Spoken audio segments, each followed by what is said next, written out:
2, 3, 4, 5. Welcome back to the TMCJ podcast. God, I held it together for the countdown, but you got me after Barely. that. Anyway, we are on episode 42, which I believe is the answer to life, the universe, and everything. It is. Quoting, oh man, it is. Yeah, quoting from that's Hitchhiker's Guide to the Galaxy. Correct. I've never actually seen the movie or read the book, but I do know all the references. Yeah, it's one of those like nerdy classics that I've never got around to actually watching and or reading. Yeah, it's a very weird one. Like, I have not read the book. I know my dad has. But I've seen the film quite a few times, and it's just weird. Yeah.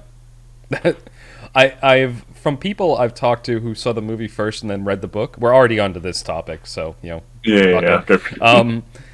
What I've heard is that the movie is very confusing and off the wall and weird, and then when you read the book, you like, oh, that's what they were on about. I think it's very much your kind of humor. A lot of the stuff. It's like taking something mundane and making it Ridiculous. And yeah, it's kind of like I would say it's like it's like a Dungeons and Dragons DM who has lots of ideas but doesn't know how to finish an idea.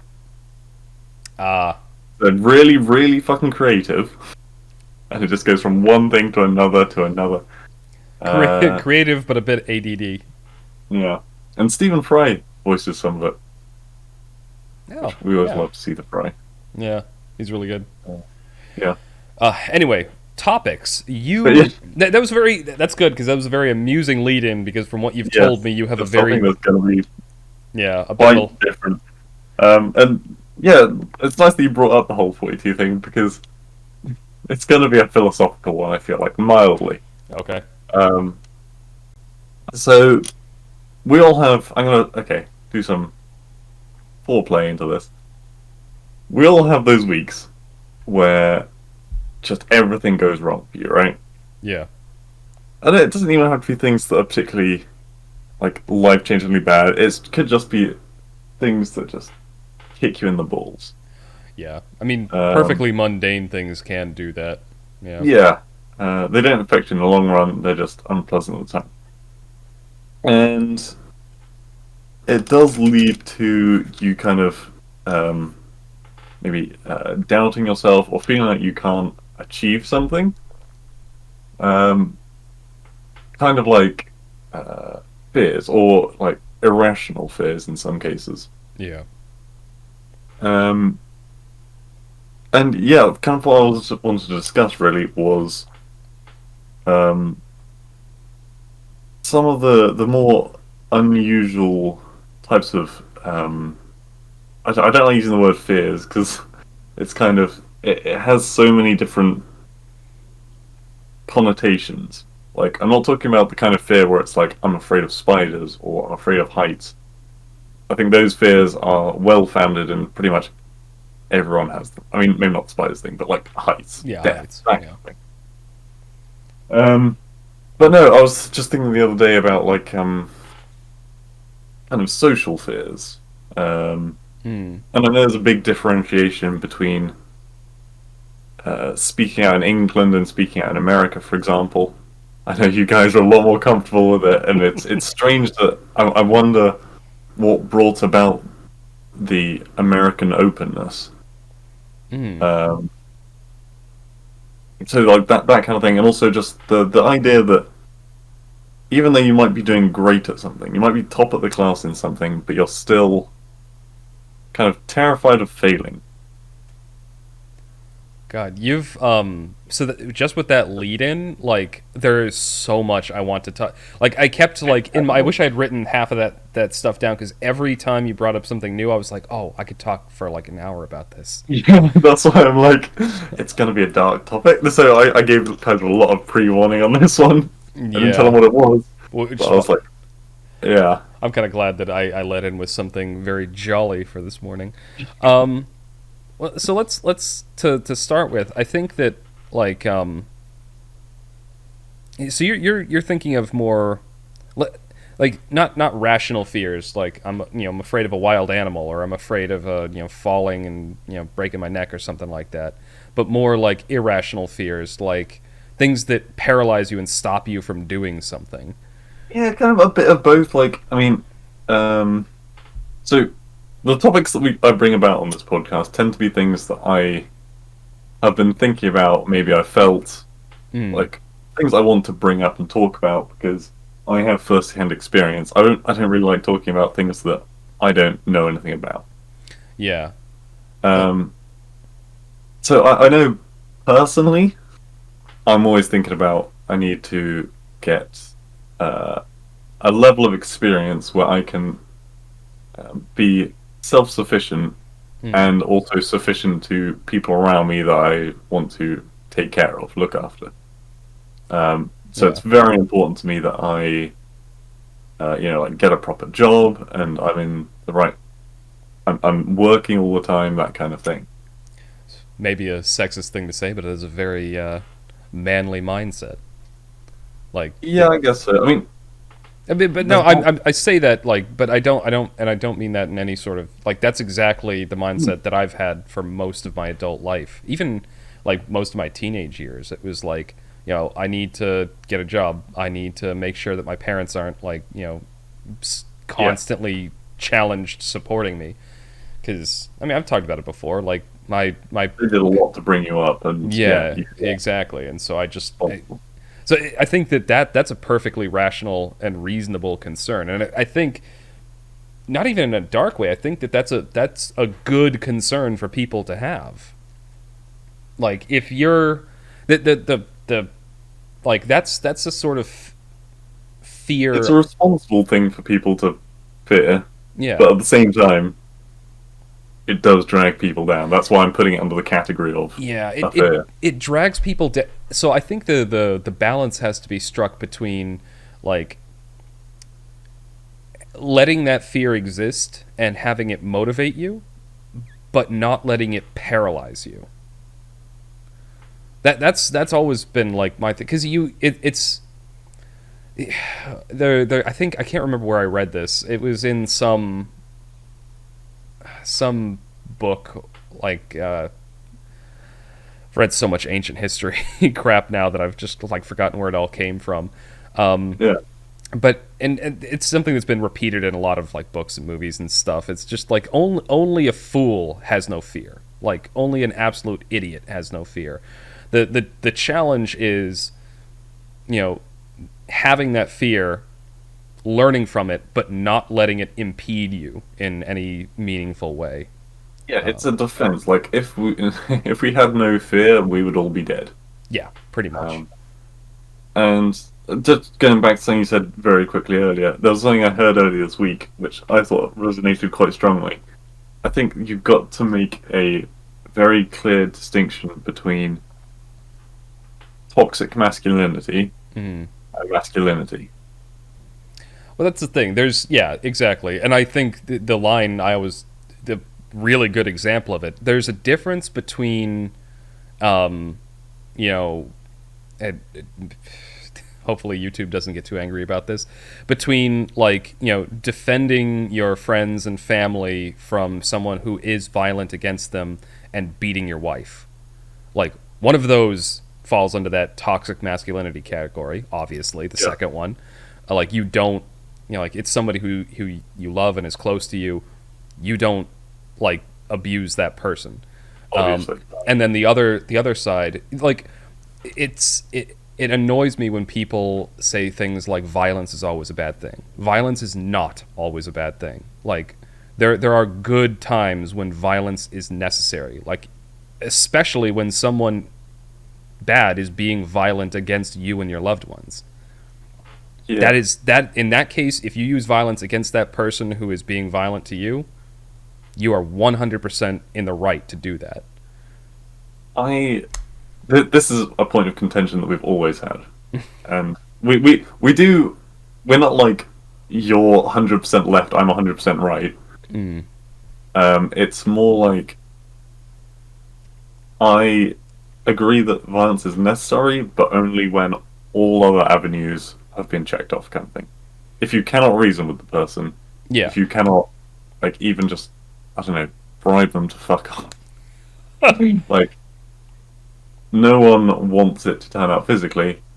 But if that's the last case scenario where you're like saving yourself or someone you know from a terrible fate, then yeah, I guess. Yeah, and I mostly agree with that. I feel like you shouldn't go that far down, like to the point where you're bribing them to fuck off. Because if you bribe them to fuck off, they're gonna come back again and look for more money. That's Well, what killed the tell Roman them to fuck Empire. off a little bit, and then tell the authorities so that it doesn't happen. Yeah, That is a whole other can of worms. it is. It is. But we're mostly aligned on that point. I just feel like it's merited sooner than you do. But again, that's a point of philosophical contention.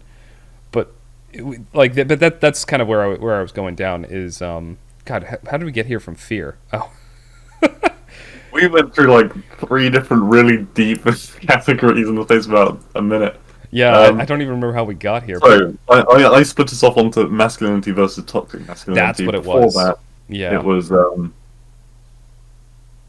something. yeah. We were So, talking about work oh life yeah, yeah. conflict That's what it was. It was fear about you know failure, basically. yeah, fear about failure. And I've always, I don't know, I've always had a very strong mindset of um I'm trying to think of a less less non PC way to say this. But Okay. Do you want to use euphemism? well, it was a euphemism, but it was quite bad. That was my problem.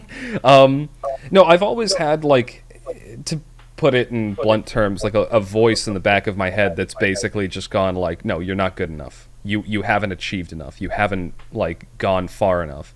And that motivation has been like just part of what has pushed me to where I am. So it's like yes, I could probably like my job is stressful. I could quit and get like maybe a less stressful one that was a little bit less intense. But part of the reason I stay is like I there's a lot of potential in this one.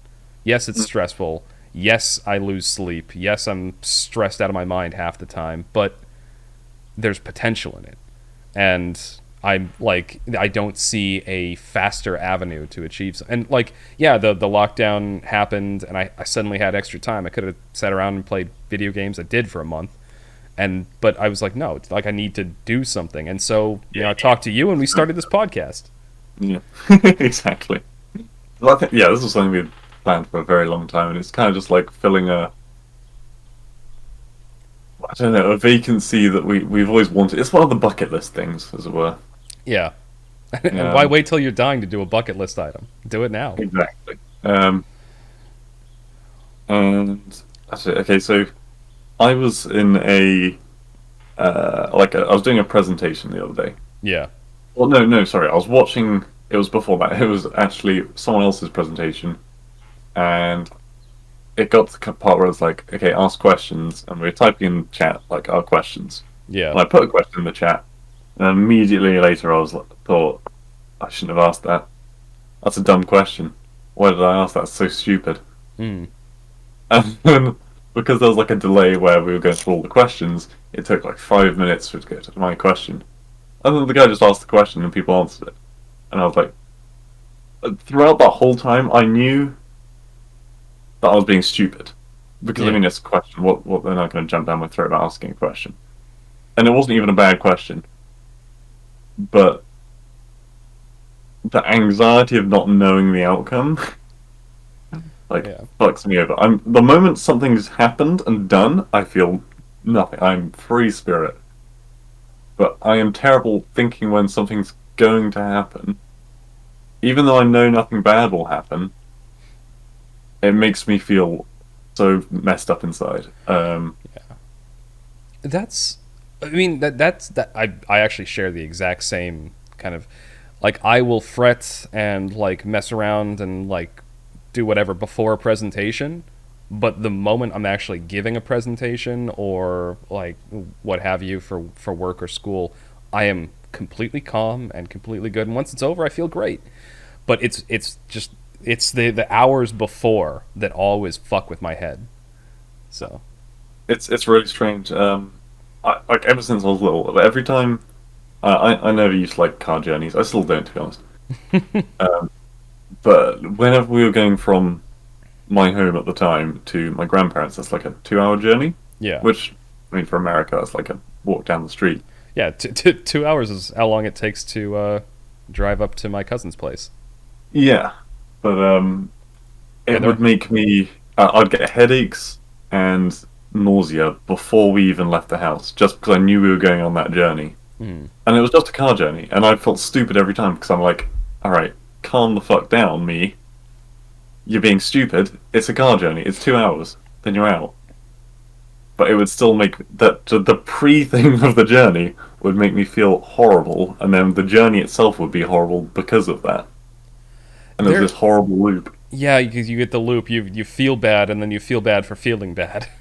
Yeah, That was so. I don't just thinking about because that falls into the category of like kind of an irrational fear. We've talked yeah, about like fairly rational ones. I never had that with cars, like because my family is scattered all over the U.S. Like I've very got used to car journeys. yeah, so we actually had like multi-day car journeys. Yeah, when we were going out to visit, because when I was younger, we couldn't really afford to fly, so we drove out to Iowa to see my mom's family, Yeah, and yeah, it was a 2 day drive through like 5 or 6 states. Um, so I was fine with that, and even the couple times we flew, I was fine. But the weird irrational fear that I have that kind of jumps out to me is climbing down, like. oh yeah. So I always loved climbing. Like I'd climb up ladders. I did gymnastics when I was a kid. I loved It's always climbing. harder to climb down for sure. What the thing is, I would like get frozen. Like I was basically the cat stuck in a tree. Like I Yeah, would I would climb way up and then I'd just be like, oh fuck, what now? the car is stuck in a tree. Yeah, that really was how it would end up. And it got to the point where I was more comfortable jumping down than I was climbing down. So Yeah, there was times where I'd like I'd fuck up my ankle because I'd get up like really high in a tree and I couldn't climb down, so I would just leap. it's And because you have more control. If you're jumping, you're in control. You're not like scraping up against the bark of a tree. Nothing could break. yeah, may, that's maybe a rational basis for it.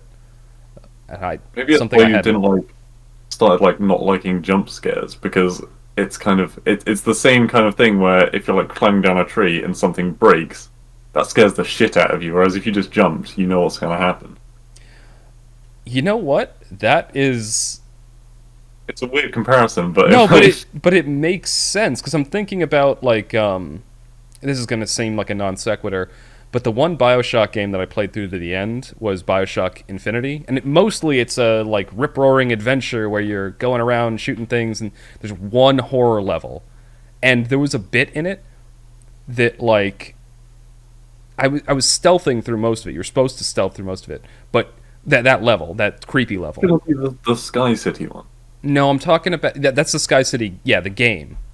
But Yeah, there's okay, I there's think I've played a bit of that one. there's one horror level near the end, and Oh, it was a serious non sequitur, and it fucked with me because I wanted to beat the game because I was playing it up to that point and I loved it.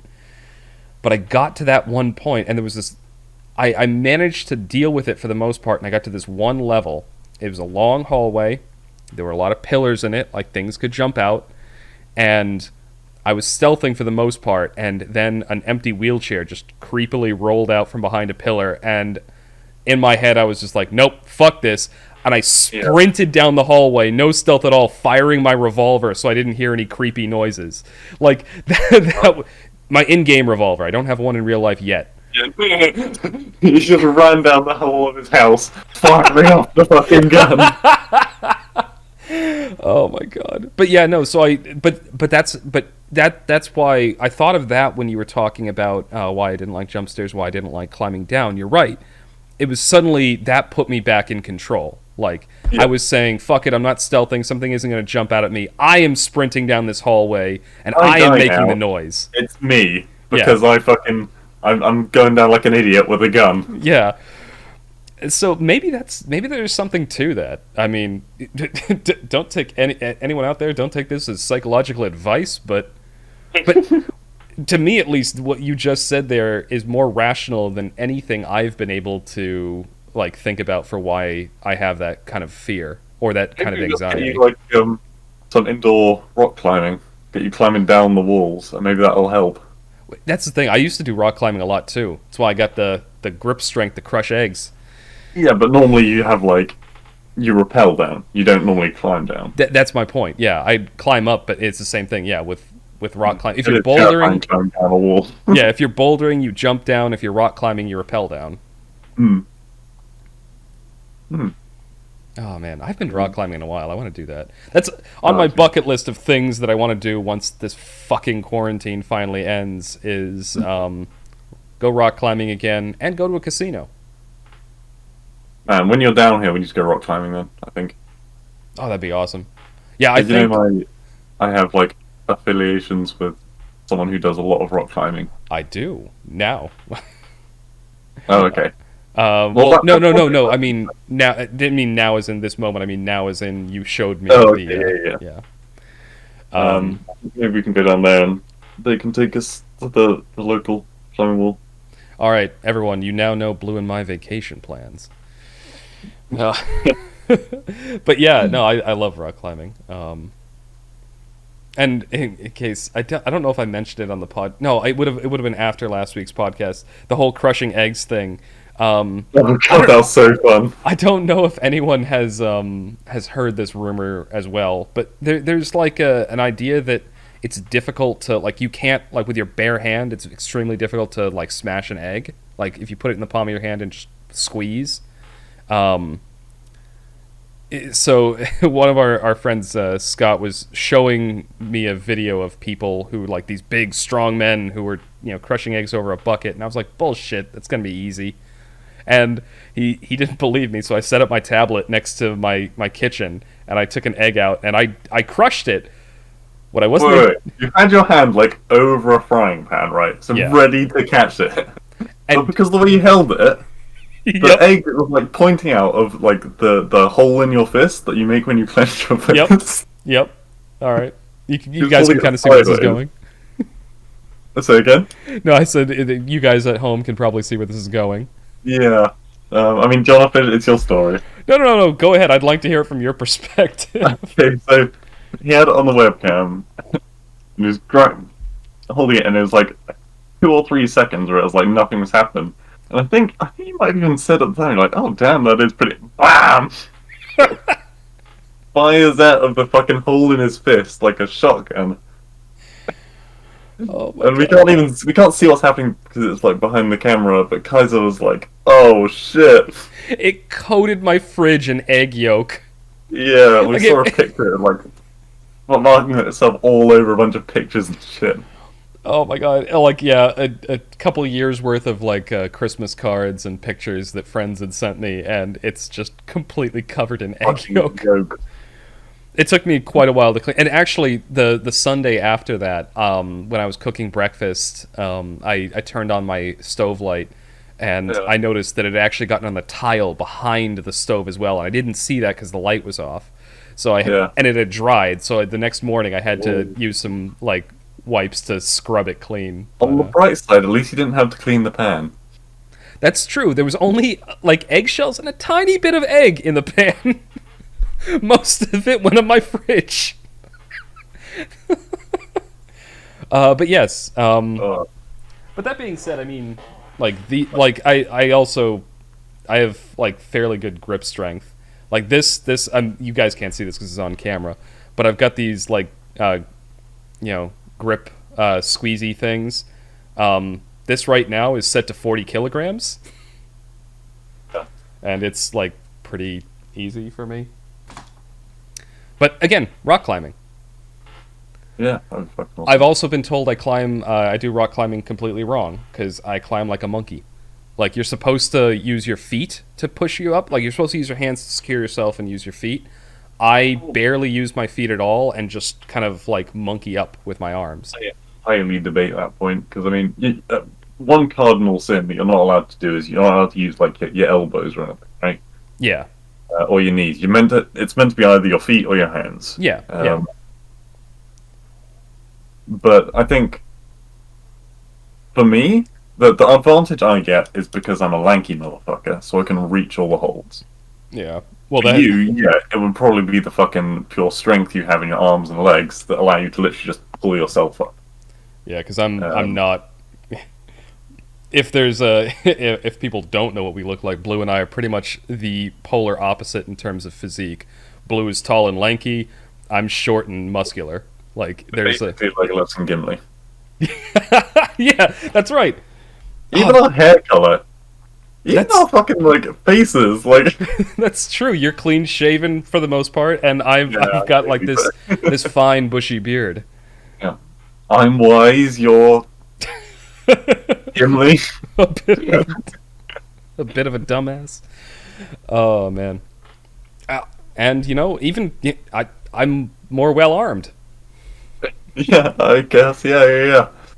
Man, we Uh, gotta recreate some of the scenes from that movie. Just like, we really do. never pass a dwarf. All right, look forward to that. Some future YouTube video. Blue and I pretending to be Legolas and Gimli. Doing the fucking mama kill fighting. Oh wait, if you have seen the films, haven't you?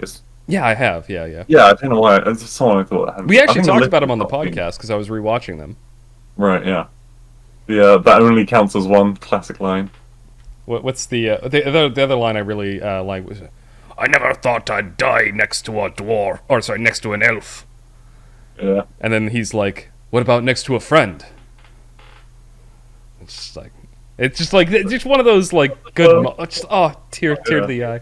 This is turned into much more of an uplifting segment than I think Well, that you thought okay. it would be. So the way I wanted to end this segment, which we can still do, is the way that we have found of getting over these kinds of things. Mm, So I'm sure everyone has their own ways of doing it. There are quite a few common ones, like I don't know, the classic stress relief, which I think is a very good shorthand way of getting past something. hmm Um, I mean, you and me, I think we escape into gaming quite a lot, which is a really good way, I think, 'cause it distracts the mind, it gives you something else to focus on. Yeah, And obviously, there's friends online, another great way of talking getting to past people. Yeah, I'm quite good at getting past these things. What I'm not good at is then fixing the thing so it doesn't happen again. yeah. It, what Um, I don't know if did you have more to that, or I was gonna. well, the only other point I was going to make, which I'm trying to get into more, is like working out to relieve stress or fears. Oh, yeah, that's a huge thing. Like, I mean, even biochemically, like just lifting weights and stuff like that. That's a huge stress reliever. Like literally right behind my like this is where I work as well now because working from home. Yeah. But right behind me, and I'm gonna you people listening won't be able to see this, but I'm gonna point my camera. I've got Yeah. like a weightlifting bench, or sorry, a makeshift weightlifting bench right behind my desk. Yeah. So like if I get out of like a stressful meeting or I'm just like finding myself stuck at work, I'll go over there and just lift for a while. And it Yeah, I does. found myself doing that between like breaks in work. I'll just like I think yesterday I did cumulatively I think 20 press ups and 20 sit ups. Hmm. Throughout just like every so often on a break I just do an extra 10 or something. Yeah. The other thing I've found that works because I've thought about the exact same thing that you're talking about. Like, it's good to like find ways to relieve stress and to kind of alleviate any sort of anxiety. But how do you prevent it from happening in the future? And my thinking is like in the same way that you practice a form when you're working out, like you have to if you're doing squats you keep yourself straight like up and down. If you're lifting weights, you make sure that you keep your back perfectly straight so you don't pull anything. I try to do the same thing for like mental exercises. So like if I notice that one sort of thing is always making me anxious or really bothering me, I sort of work myself through like a mental routine. For instance, I occasionally, because I have, again, this job, I have tons and tons of work. Um, so some days I wake up and I get like log in and I'm like, fuck, where do I even start? And some days I would get very little done because that would paralyze me. I'm like, fuck, which of these high priority things is the highest priority? Which do I start with? And what I've found works the best is when I've trained myself now that when I find myself in that situation, I just do anything. I just Okay. randomly pick something and start doing it. Doesn't matter if it's like it doesn't matter, if it's low priority, high priority. I don't even think about that. I push it out of my mind. I'm like, I'm just going to start doing something, and I find it has like a cascade effect. Like once I start working, I'll finish that task and just move on to the next one and move on to the next one, and I'm more productive that way than I would have been had I tried to worry and think about what the most important thing to do at the time was. It's less taking up your headspace, yeah, and more spent Exactly. on the actual task. Exactly. Yeah. Yeah, no, quite a lot of times the general rule people do is like to start with the hardest and get it out of the way so you can get the easy stuff later on, Mm. or start with the easiest to warm up and then you'll be ready for the harder stuff. Yeah. Um, Personally, if I'm in a good mood, I'll start with the harder stuff. If I'm in a shitty mood, I'll be like, I'll just do some easy stuff and then It'll warm you up to yeah, actually get fine, the yeah. hard stuff done. Yeah. Yeah. I can Um, see that. Ironically, that's the approach I take to a lot of video games. yeah.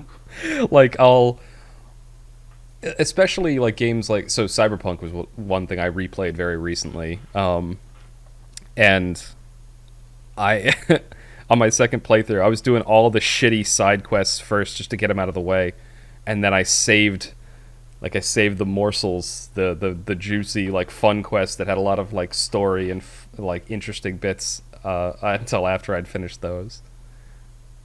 So there's an element to that too, actually. Now that I'm thinking about it, of sometimes like work and stuff that you have to get done isn't always unpleasant. So sometimes it can be a good idea to just like push yourself to finish the more unpleasant things first with the idea that the more pleasant tasks are after that. Kind of Yeah. do like an artificial carrot and stick for your own mind. Yeah, it's like when you start a new piece of work, it's like going for a run. Like you're gonna feel like shit more and more and more and more, and up until the end. And the moment you finish it, there'll be a vast well of relief, Yeah. and that'll feel really good. Yeah, that's the mental attitude I have when running because I used to do cross country. I don't have the build for cross country, but I did it for quite a while and I was fairly good at it. And it was all down to just like you develop sort of a mental regiment.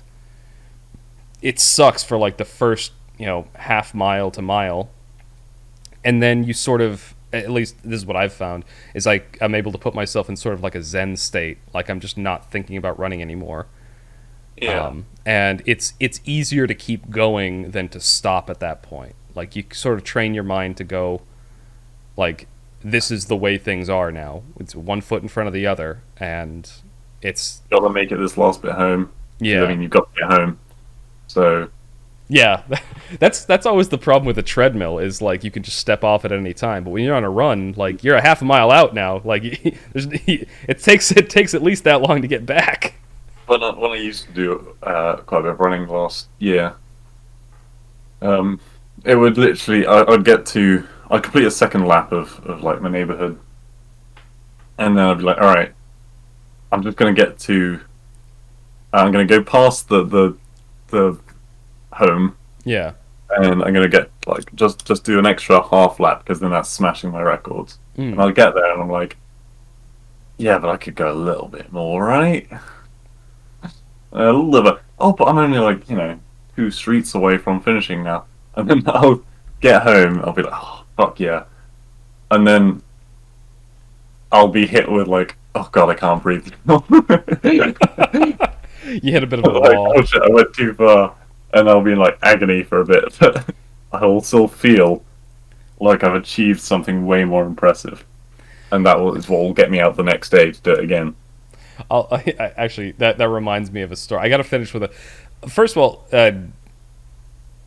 no, I'll say that to end with. But just one running story that amuses me and made me think of, you reminded me of it just now, was so I did normally like my comfortable race is like a 5K. Like Yeah, I'm not a marathon runner. I basically don't have the patience for that. But I have done a couple 10Ks, 5K just for people who don't know, 5K, 5 kilometer. For people who are too American to know, that's 3.2 miles. 10K is 6.4 miles. Um, so I was doing a 10K with one of my friends, and it was sort of a, I don't know if it was a charity thing or whatever, but anyway, she talked me into doing it. yeah. And it, I unfortunately had stayed up drinking and playing video games the night before, and went to bed at like midnight. And the 5K was at 6 in the morning, so I showed up to the 5K mildly hungover, and the first, sorry, 10K, 10K. The first 5 kilometers were fucking hell, and basically the only reason I kept going was competitiveness. I was like, no, she's not gonna fucking pass me. And also like that mentality of like the almost kind of self beating yourself up, like fuck you, you did this to yourself. I'm Yeah, gonna fucking deal with this. Yeah, exactly. Yeah, no, fuck you. This this is your own damn fault. Anyway, so but the weird thing was the second 5 kilometers, like the second half of it, like my friend was struggling, and I was like in this Zen mode at that point. I'm like, I'm good. I'm doing this. Like I did 5K already. first It's five. yeah. Like the first five were brutal, but the second five I was like, I feel great. And it was because like you kind of, I think there is, maybe there's like a mental mechanism like in the human mind that just once you've pushed yourself to achieve a little bit, you suddenly feel like, well, I can achieve a lot of bit. Yeah, you feel almost inspired by how far you've come already, and so you don't want to stop. Exactly. Yeah. Um, well, I hope that was a bit of a positive twist at the end of that segment. I mean, honestly, this it did start off on kind of a negative note, but I personally feel like that was a fairly positive overall segment because it was. Yeah, We started off talking about fears and anxieties and things, but really the bulk of our conversation, I think, was how we've overcome them and achieved yeah. despite them. I mean, that's what I wasn't planning on just having like up till the end being like, and this is why I hate myself, and this is why. It was more like, um, because again, when I bring up these topics, um, it's because I want to share what I have found of getting past these barriers, and also hearing other people's opinions on what they do, so that they can improve themselves, or I can improve myself. So, Mm, like, generally, no matter how dark the topic is that we bring up, whether it's I don't know, political or whatever, it's we generally tend to end on a here's a mid ground, or here's how we can stop this from going wrong. yeah. So it doesn't matter how dark the topic is, really. Well, I think a lot of that comes down to, and you know, probably we're both fairly glass half full kind of people, Yeah, and I think I think we're more of the we're a knuckle under and keep moving people, but yeah, what's the same, yeah, same sort of thing. It's like, um, yeah, the world's I full of won't, shit. Let's just push through. yeah, exactly. I won't, yeah, I won't dwell on this too long. But just to end off, I agree. I think that the healthier outlook is that the world isn't perfect. There are bad things in it. People have fears. There's always going to be adversity. It's your own mental acuity, and not just you, but like the people around you. Like surround yourself with people who are going to like help you in a bad time, who are going to like inspire you to push on and help yourself. Like I just that's life, man. Ah, man. All right. God, I could ramble on about this forever. Honestly, this segment one, we could probably do an entire podcast just on this topic. The fact that we've talked for 40 minutes is enough evidence of that. Yeah, moving on to segment two, where we're going to be talking about the really positive Les Miserables. Or as I like to sarcastically call it, Les Miserables. Although I really do enjoy the movie version. Oh yeah, and well, That's we'll talk great. about it then. Yeah. All right. Yeah, no more on this. All right, this is going to be the end of segment one of the TMCJ podcast. Thank you all for listening, and you will hear us again momentarily for segment two.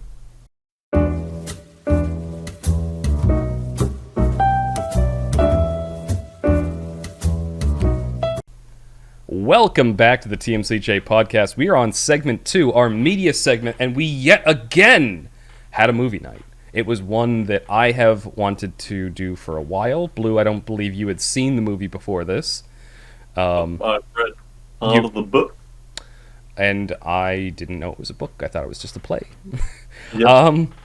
So we watched Les Miserables if you're a frog, or Les Miserables if you don't like French. It's kind of a classic. I knew it was a musical and a play beforehand, but I didn't know much about it. I saw it when the movie originally came out, the one that has like Hugh Jackman and Russell Crowe and everything in it. Which, by the way, it is hilarious to see Wolverine and Russell Crowe fighting each other. Quite like I'm not a big theatrical or musical person. I generally just am indifferent. But there are a few that have kind of struck a chord with me. Like we talked about Sweeney Todd before. That was another movie night choice of mine. I really liked Any those. Disney film. The Disney musicals, obviously very good, but I never really thought of them as musicals. I thought of them just as Disney movies. So I can't. I actually remember one of my friends pointing out to me that they were musicals, and I was like, "What?" I was confused by that interpretation. But regardless, great musical, great movie. I'll I'll run through a quick plot synopsis for those that don't know. It's set in 1800s France, a very authoritarian kind of state. After the French Revolution went through, they then went back to a monarchy, put another king back on the French throne for historical context. A man who was, I guess he stole bread and then ran away. He gets incarcerated and is, forced to work. So he stole bread because his I can't remember I think it was his daughter. No, I think it was his sister and his sister's daughter or something like that. It was a family Yeah. member and like a niece or something like that. Yeah, and he stole bread for them. And then he got 5 years for that, 5 years hard labor, and then he tried to escape, and they gave him another 15 years after that. The now 24601. Sorry, there's going to be a little bit of singing in this because I fucking love the songs in that movie.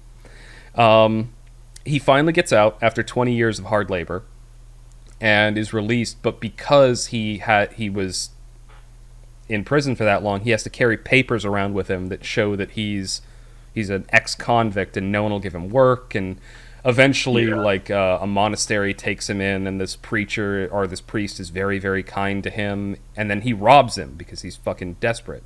He gets caught, and then the priest is like, "Oh no, I gave him these things. Like, it's fine." And then the priest says to this guy Jean Valjean that, keep these things, but you need to use this silver, these things that you've taken, to become an honest man. And he does turn his life around. He becomes a mayor and the head of a factory, takes on a new persona.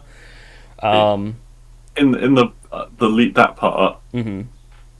because that's basically the only part I got up to in the book because it took about 10 hours. Yeah. He's a real asshole. I mean, like he robbed a priest that was giving him charity, so there's like a boy on the road that he meets, and he like scams him out of his money that he needs for his food or Oh. something. Yeah. And that was like after he ran away with the silver. So he got caught. He came back. The priest forgave him, and then Hmm. he was out on the road doing his own thing. And that's when he was like an asshole to the boy. But then he felt like a little bit of remorse, I think. Hmm. Um, So he has a God, bit more of an arc in the book, it sounds like. yeah, like, but they also go into a lot more detail on. He was just trying to. He had money, I think, at one point, and he was trying to get a room for the night, and he was like kicked out on the street, and people were throwing rocks at him. That does happen in the movie too, but it's kind of in a montage. Yeah, but that happens like so many times. And the maids that live with the priest, they really hate him. Yeah, They think he shouldn't be there. they kind of show that in the movie too, because when he's like the priest is saying grace over the meal, and he's just like chowing down, and the maids are looking at him like, what the fuck is wrong with this guy? Like Well, he everyone was knows he's dirty. a criminal. Yeah. But the priest is actually really kind, and I actually do want to. I'm sorry. I'm going to sing the first part of it. Like the priest finds him like in basically in the gutter, and when the priest like finds him there, Jean Valjean like immediately like is defensive. Like he picks up his stick like he's going to hit the priest, and the priest is just like, what the fuck is the opening to that song? Just, come inside, for you are weary, and the night is cold out there. Something like that. And he just basically it. The priest represents in this thing kind of the Christian ideal, like whatever you like, you help people who are in need. He's the good Samaritan. Exactly, and that turns his life around. So anyway, so it fast forwards to the future, where he's now successful, taking on a new identity. By the future, we do not mean like 2050. We mean like Yeah, and so Jean Valjean is on the International Space Station, and he's in cyberpunk. no, so he's running a factory, and he's the mayor of some small French town, and The mayor? the mayor, yeah, he's the mayor as well. Shit. Okay. He says it in one of the songs when he's chastising the women working in his factory. Gotcha. He's like, "I'm the mayor of this town. I run a business of repute." Anyway, so his former bailiff, the guy who oversaw him while he was a prisoner, actually gets assigned to his police detail from Paris, and that's who Russell Crowe plays in this. And he doesn't really recognize. Like Jean Valjean is like, "Oh shit, this guy's gonna recognize me. The whole gig is up. I'm gonna go back to jail." But Russell Crowe doesn't actually recognize him, or Javert, as he's called in the play. Oh What was it? Please know me as Javert. Anyway, sorry. There's going to be a lot of bad singing in this segment. There's, I lost track of my train of thought. But, so Javert, but he doesn't quite recognize him because now he's well dressed, he's shaven, he's got a, fancy haircut and a suit, and he owns a factory, so it's one of those situations where he's not expecting to see a convict, and so he doesn't see a convict. But he sort of recognizes him. Just so happens that he has to lift a big piece of wood the moment they fucking meet each other. Yeah, there's a wagon that collapses and a guy is trapped underneath it, and Valjean picks it up and moves it, and it triggers a memory with Javert. It's like, oh, I remember seeing you do something like this while you were in forced labor. And but he doesn't say anything. He just solicits the government and submits a complaint. Anyway, bunch of things transpire. This woman who's in Valjean's employ, she ends up getting fired because the other women hate her, and the manager of the factory is a douchebag. That's, pretty much what happens. So she ends up on the streets, but she has a daughter that she has to support, so she ends up becoming a prostitute. Bunch of things transpire, and she has a gentleman caller who decides to file a complaint against her because he was being absolute fucking, frankly, abusive asshole, and she slapped him, and so he files a complaint with the police, which is Javert. Valjean stumbles across his place while giving coins to the poor, like one night, because like the charitable motherfucker that he is. And he notices this altercation happening, and he takes as the mayor, he convinces the police to back off and takes this woman, to a hospital, and it's then that she says to him, like, I used to work in your factory, your foreman like kicked me out, like this is why I'm here. He feels guilty, and he says he's going to take care of her daughter.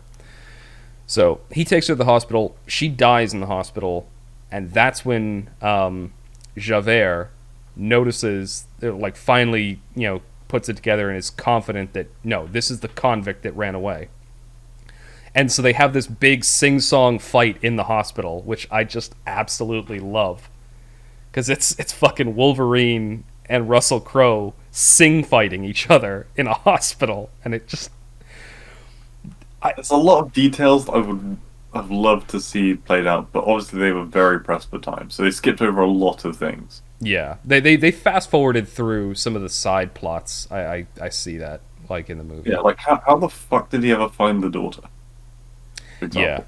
Yeah, or how long has it been between when she got fired and when he finds her as a prostitute? Like, but yeah, I just... Valjean, at last we see each other plain. Monsieur le Maire, you wear a different chain. I don't know, I love that scene so much. Anyway, but Valjean actually ends up managing to get away from the police officer. And then, he basically squirrels away. He has, like, cash and stuff squirreled away. And so he takes all that, goes and finds the girl at a hilarious duo who run an inn that is basically just a giant scam. Before that, there was the accusation that they had found... Oh, yeah, you're right. I skipped over that. They basically... He looks like he's going to be innocent.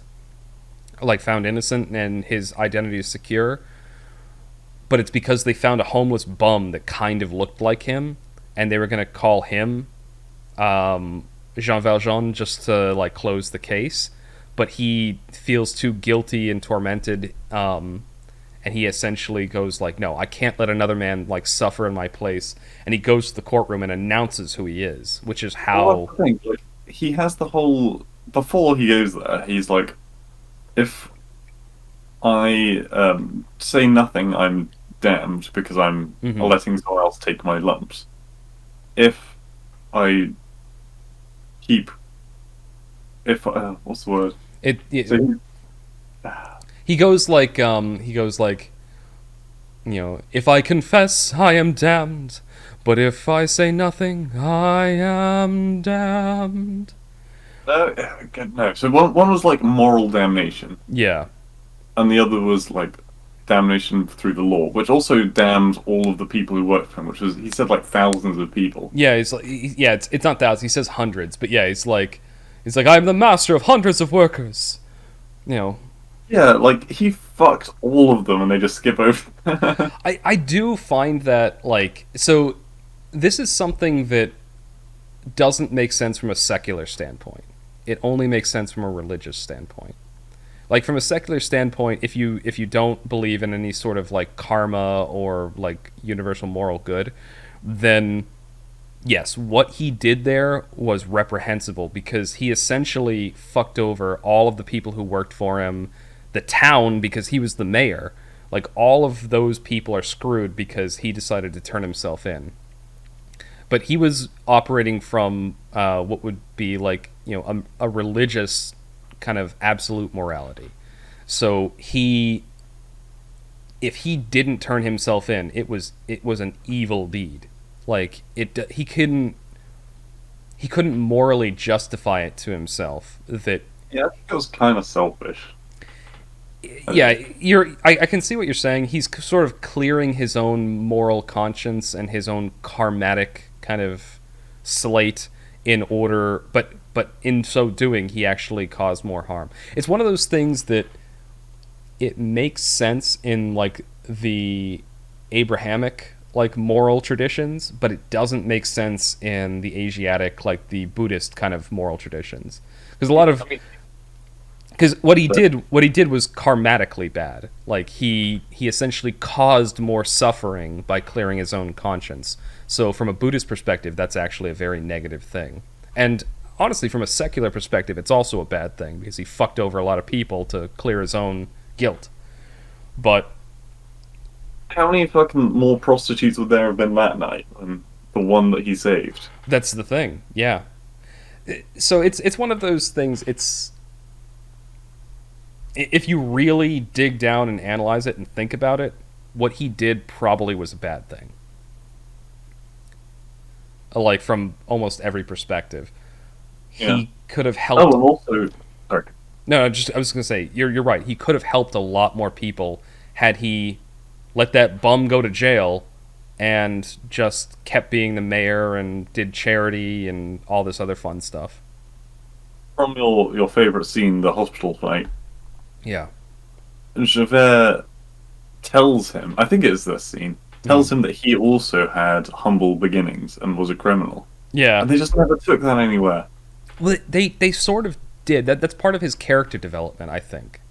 And I'll get to what was the line? It was he's like, "I was born with scum like you. I am from the gutter too."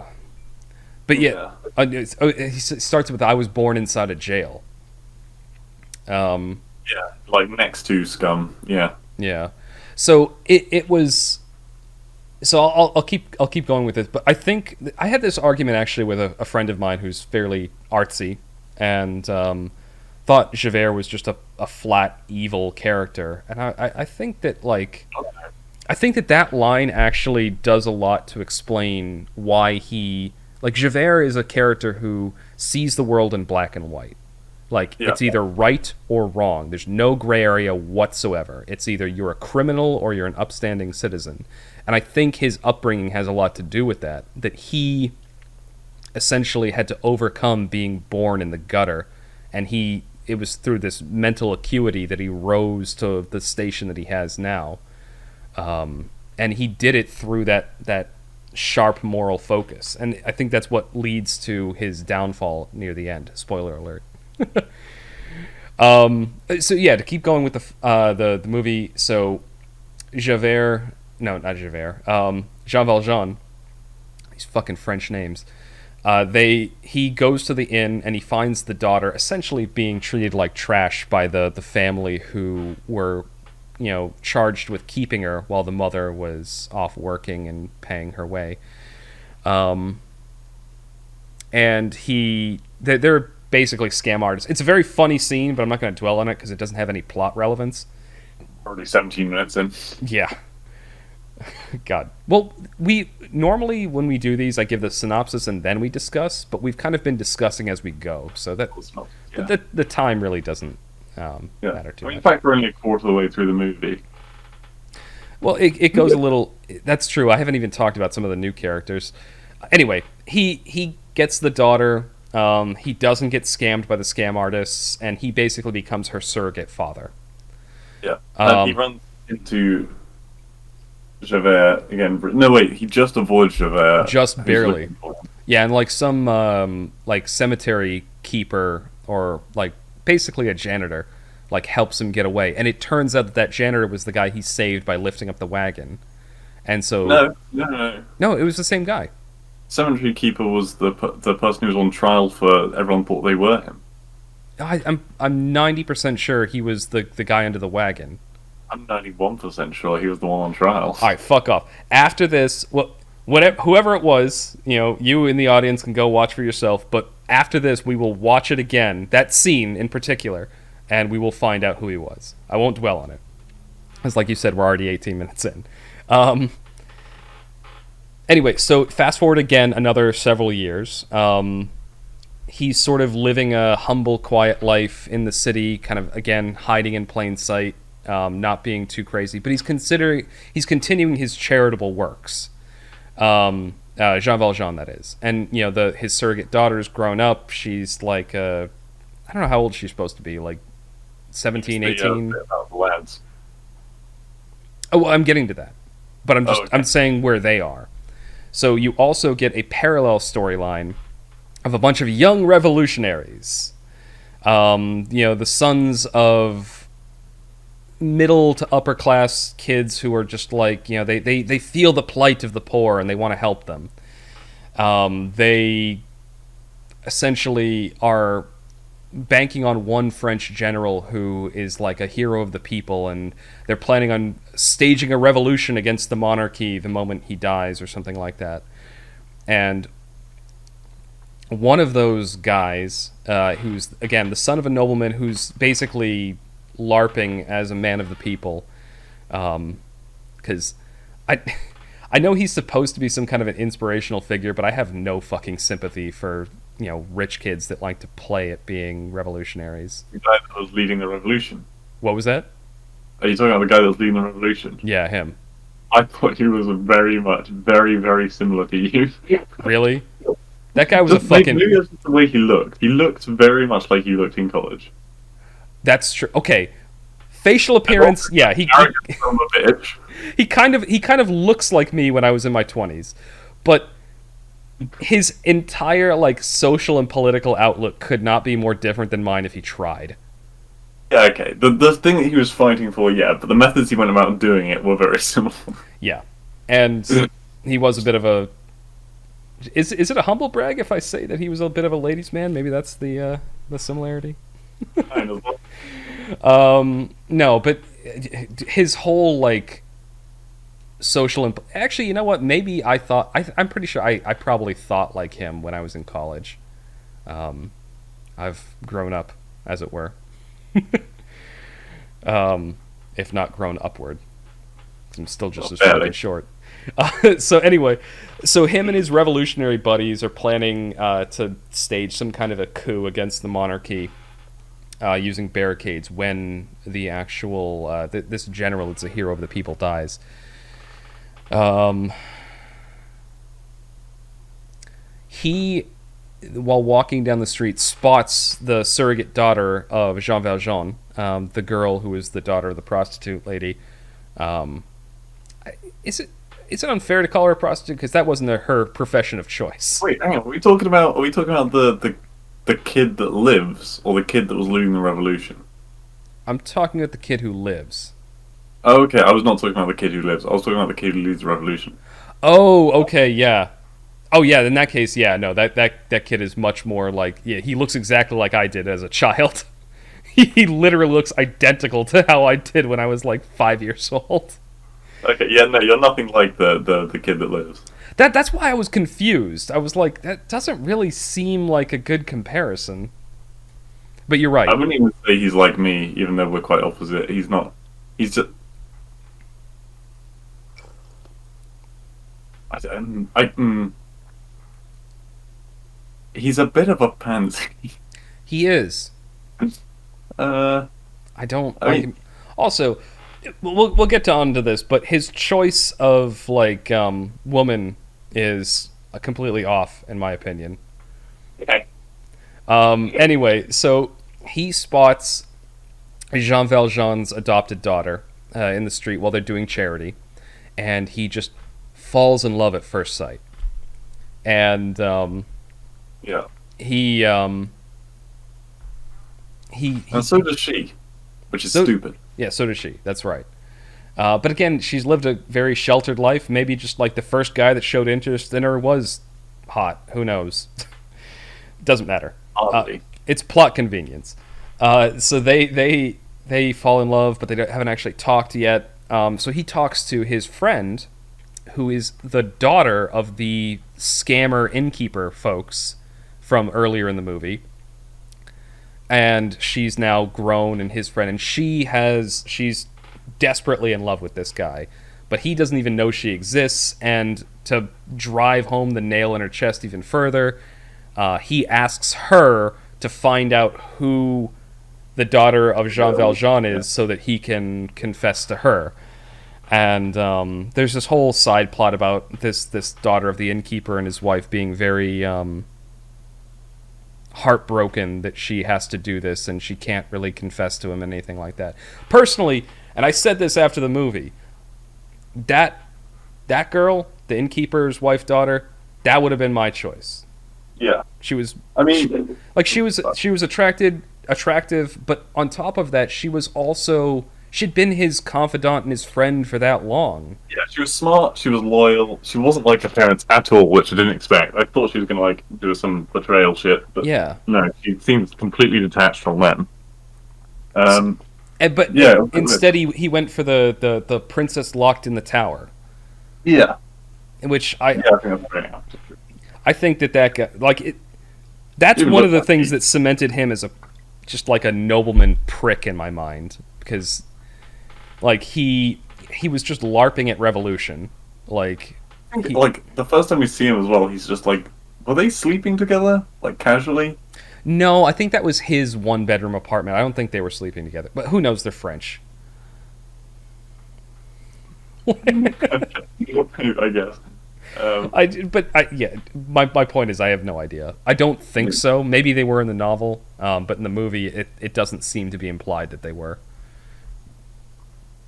Anyway, they do the revolution. Um, Javert is set to try and figure out what's going on. Um, oh god, what was it? Jean Valjean discovers that this young man is in love with his daughter, and his daughter's in love with him, and goes to the barricade to try and save the young man, and finds Javert tied up and gagged because he fucked up his infiltration, Yeah. and shows him mercy. And also, at the same time, saves the young man who got shot. Now, and then Javert, like, catches him again after he was let go and tries to arrest him, and then just in the end lets him go because he's had that. This is what I'm talking about when it set up his downfall. His moral outlook on the world, where it's all black and white, is shattered by the fact that this man he's pursued for ages, who he thought was a dangerous criminal, not only saved him, the guy pursuing him, but saved this other person, and is saying, I'll turn myself in, just let me get this guy to a hospital. And that whole thing just basically destroys his entire moral outlook, and Javert ends up killing himself in the end. After, like, you can see him in the song at the end struggling with this moral outlook, like, just like how could this man that I've thought is so evil for this long be actually a good man, and he just can't deal with it. That's why, like, this was the argument I had with one of my friends, was I think Javert is a very tragic character. Like, I think that the moral like, he's one of my favorite characters in the movie. He's not a bad person. He has a very rigid outlook on life, and when that's broken, it breaks him. Yeah, he is his job. It is his whole identity. Yeah, essentially. And then when he fails at his job, he fails himself, and he can't look himself in the eye anymore. Yeah, he just can't deal with it. It breaks him. Um, That was really sad because I was, yeah, me too. I fucking loved his character. hmm. Um, and it was such a shitty way to go out. It was, but again, that's why I call it, like, he's a tragic character, and I loved his arc. Like, it's a sad end, but I loved his character arc. Anyway, wrap up the movie. The kid recovers. He ends up marrying Jean Valjean's daughter, and Jean Valjean kind of sequesters himself away in a monastery. And through a contrived series of events, the revolution fails and all the kid's friends die. He only lives because Jean Valjean saved him. I'm sorry, I just. Oh, by the way, By the way, this happened. a Just little young kid died. Yeah, that is actually tragic. The little kid who is kind of the mascot for the revolution does get shot, which is sad. And it is a very sad scene. I'm brushing over it because it doesn't have a ton of plot relevance, but it is a very very sad scene. Demonized the French like very hard at that point. Yeah. Well, I don't know enough about the history itself. I don't know if they would have killed a child back they would have. then. They would have. Okay. Yeah. They did during that revolution. I actually I am fairly familiar with it. So what the French government was like at that point was they had just had one revolution, which was brutal. The first French Revolution, they killed so many people, including most of the revolutionaries. And so when the monarchy got power back, they were brutal in suppressing anything that even looked like a revolution after that. And another revolution did end up succeeding eventually anyway, but they were so desperate to stop it, they would have killed and shot anyone that was a symbol for a revolution. So yeah, no, that wasn't out of character at all. That wasn't for dramatic pause or anything like that. Is historically accurate. They definitely would have done that.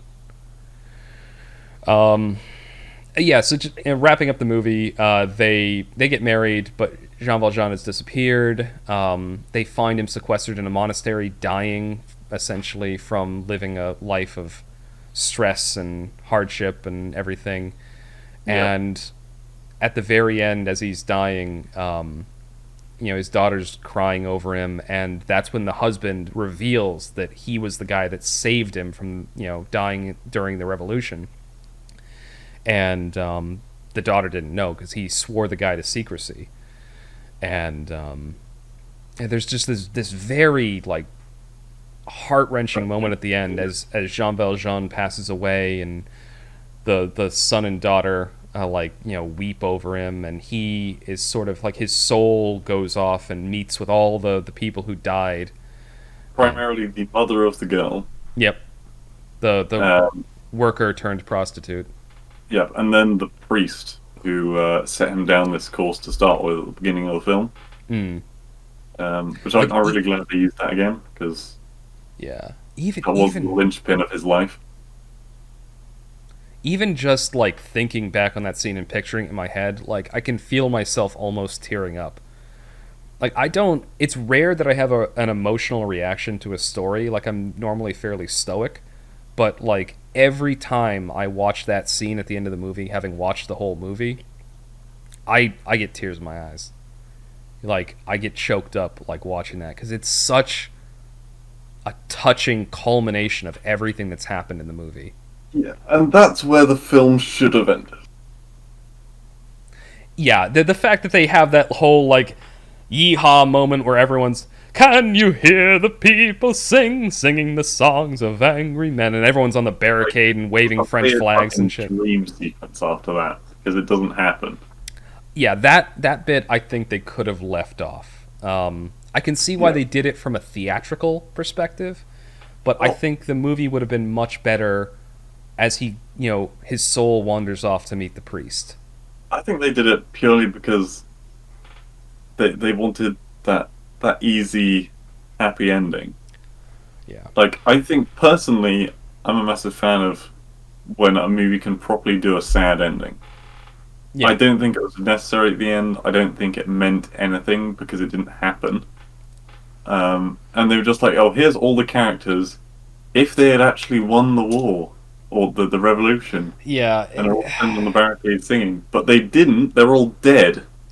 I love just the fucking Chad pragmatist walks in the room, just like, no, you're dead.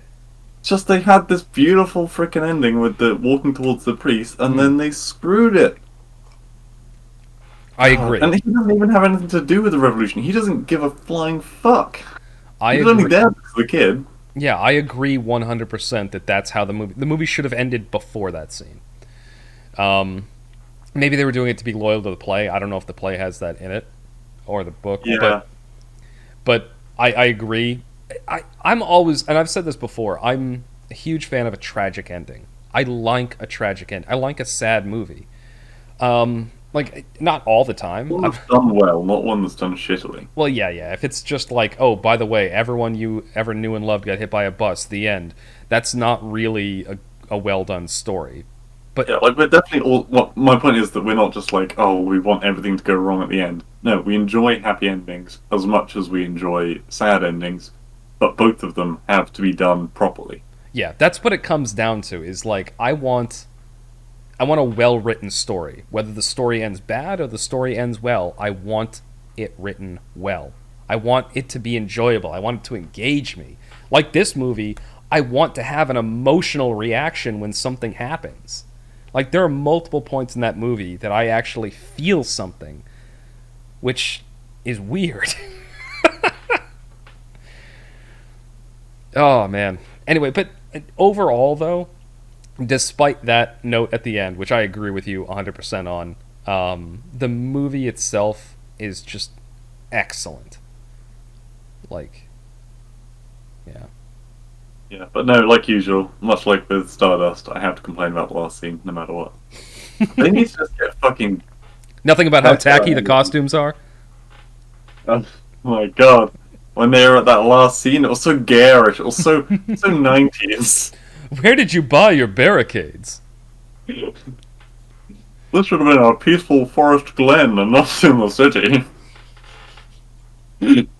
Oh my god. I'm like, oh, they should have had fucking Xavier there. Yeah, that's the other thing. Why didn't he show up at the end? Like he kills himself at the end because On he the other has, side of the barricade on his own. and they just like he doesn't get any representation. Why didn't he show up at the end? I guess because suicide is kind of. Oh god, I've used the fucking word that's gonna get us horribly cut down and everything, but I guess it's so frowned upon, especially at the time, and especially regarding religion, that maybe he went to a different place that was less nice. Yeah, that is true. This was produced back in the. I want to say this play was made in the 1800s too. Um, Especially because he was obviously a man of God. yeah, Because like there's several times throughout the movie where he's talking to God. He's like, the stars have told me this kind of thing. yeah. Granted, that's not really a religious thing, but it's kind of a And if they fall as Lucifer fell. exactly.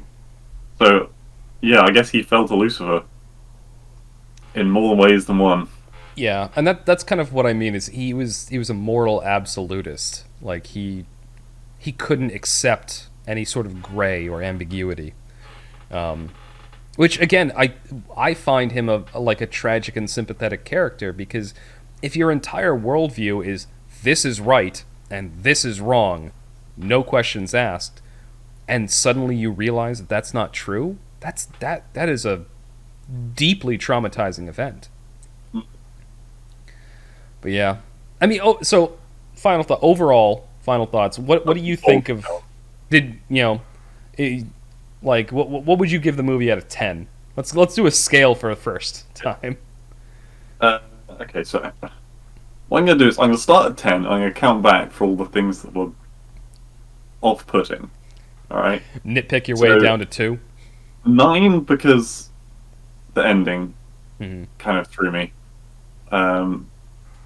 8 because all the revolutionary character who became the husband, I really wasn't a fan of him at No, all. he annoyed the fuck out of me. Yeah, I think he was very wishy-washy. But other than that, I don't think there's any other complaints I really have with the story. So I think probably an 8 out of 10 for that film. We're actually so before you gave your score in my head, I was like, what would I give this movie? 8 was what I actually settled on Alright. because I'm 100% on board with you. Like it had its flaws, but overall, the movie was just good. The acting was good, the singing was good, the choreography was good, the visuals, like it was just a great movie that had a couple things that annoyed the crap out of me. One In of them fact, I was would like to have seen more detail and watched like an extended cut. Really, just emphasizes that it was that good that I wanted to. It was like a 3 hour film. yeah. Oh god, it was close to 3 hours. Yeah, Yeah. Um. So yeah, phenomenal film. Get out 10. yeah. No, 2 4 3 6 0 1. Sorry, God. Oh, I could just spend this entire segment singing. No, I'm right there with you. Like I personally I would have liked to see more of the early stages, like more of what you were talking about from the book, of like how he wandered around France trying to find work and ended up getting fucked over at every chance, and the times he was an asshole. I would have loved to see more of that and less of revolutionary bros. Yeah. Yeah. Overall, still great movie. Highly recommend. It's definitely worth a watch. even if musicals aren't really your thing. It's just a cool movie. Yeah, I've always considered musicals to not be my thing. I found musicals quite cringy, but then a lot of the musicals we watch, like Disney and this, are what I would call good musicals, Yeah. and They they are phenomenal. Yeah, let's. I'm thinking like musicals. Oh, sorry. I'm gonna do a brief tangent real quick before I close out the segment. A girl I was dating back in high school, her and a bunch of her friends liked the musical Rent. I fucking hated that movie. Like I fucking Yeah. hated it. The entire premise, like aside from the it's basically about a bunch of fucking hippie bums who don't want to pay their rent because they have a disease, and so somehow that exempts them from a contract. And one of their friends goes off and becomes successful and actually makes a living wage, and they get mad at him because he's working, and they've just like, you should have stayed with us and been bums in this like worn out theater. And then he's trying to evict them because he now works for the company that owns the building that they're squatting in. There's probably a good way to describe that movie. I was like, I remember watching it with them, and I'm like, what the fuck is wrong with these people? Are the heroes? Like, these people are fucking bums. Get them out of here. That moment when you realize that you are the villain. I'm fine being the villain against people like that. Oh yeah, no, I think that actually is a good point. Like, if you think you don't like musicals, it's not that you don't like musicals; it's that you don't like the plot that is put with a musical. Yeah, a lot of musicals have a very hippie kind of plot line, and if that really isn't your cup of tea, then it's not going to sit well with you, probably. And Yeah, I should say that I like. mine goes to like High School Musical, and that just sounds like the worst trash I could ever hear. Yeah, there's a bunch of them out there. Like, I think I had a friend who really liked Glee, and I watched bits and pieces of it, and I'm like, nope. High school drama, where it's not real emotion like you get in Disney films, or I'm using Disney films as a primary example because they build up a lot of emotion, so when they're singing, it makes sense that's why they're singing about what they are. It's Yeah. not like Brad broke up with Julia. I don't care. Brad's a jock and a bit of a dick. Exactly. Like if Brad was like a fucking I don't know. Oh, my mind went to like a transmorphic dinosaur. I think it's time to review some more Dino books. And Julia's a requited love or something, and then it makes sense that they're talking about these like, struggles that they're having, not just the fact that one doesn't like each other anymore. Well, that's the I thing. think it's a dinosaur.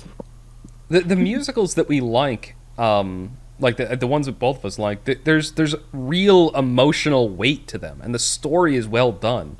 Like Sweeney Todd was the first musical, non-Disney musical, I should say, that I really enjoyed and made me think, oh, maybe these are good, because there's emotional weight to it. This guy, like, he had his whole life stolen from him. His wife is dead. His daughter's gone. He got sent off to Australia or wherever to like do hard labor, like, and so there's real emotional weight behind the hatred that he feels, and like it's not just, oh, I feel so oppressed, and there's no real, he actually has real life problems. Anyway. I feel like we could go on about that for quite a while. Yeah, I suddenly realised we were starting another topic. Segment 3, let's go. Yeah. I look forward to segment 3. We have no idea what we're doing, but it should be okay. I'm not even going to set it up to be great. No, it's just going to be okay. That should be the capstone of this entire podcast. Yeah. I think that should be our subtitle. The TMCJ podcast. Epic Mediocrity. We don't know what we're doing, but it might be great. I think in the actual description of the podcast, I say something about, like, if you want to hear a Brit and an American, like, chat about random crap, then this is your place to go. Anyway, all right, let's end it there. This is going to be the end of segment 2 of the TMCJ podcast. Thank you all for listening, and you'll hear us again momentarily for segment 3.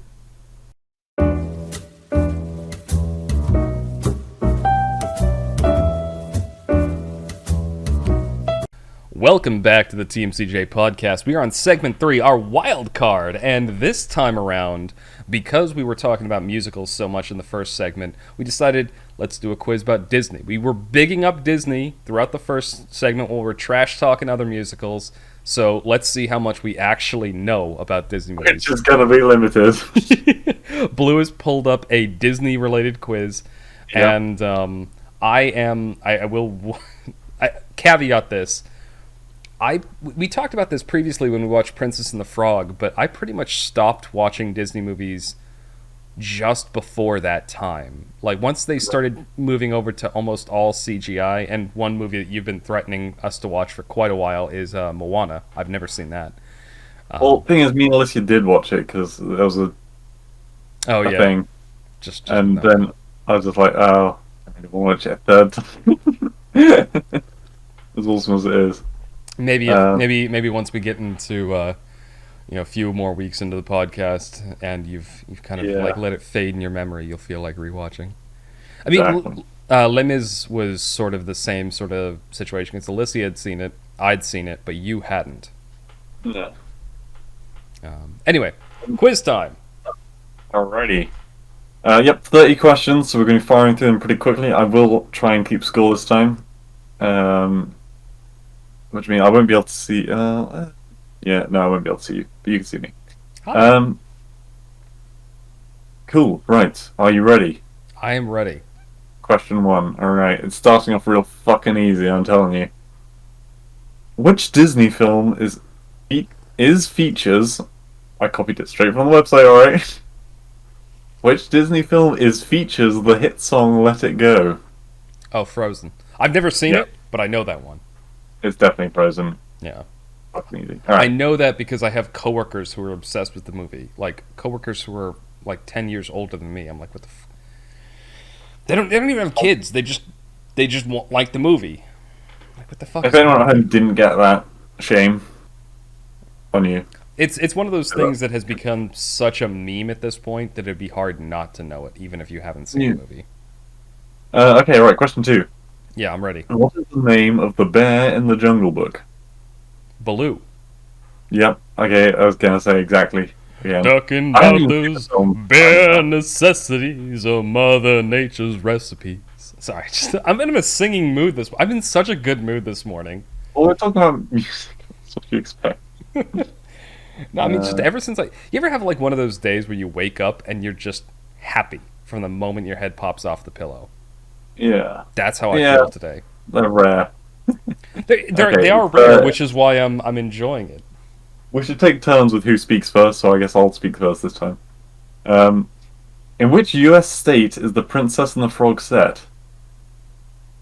This is a bad one for you to go first. Yeah, I exactly. I know this one, but it's the Bayou area. Mm-hmm. I'll give you a hint if you want one.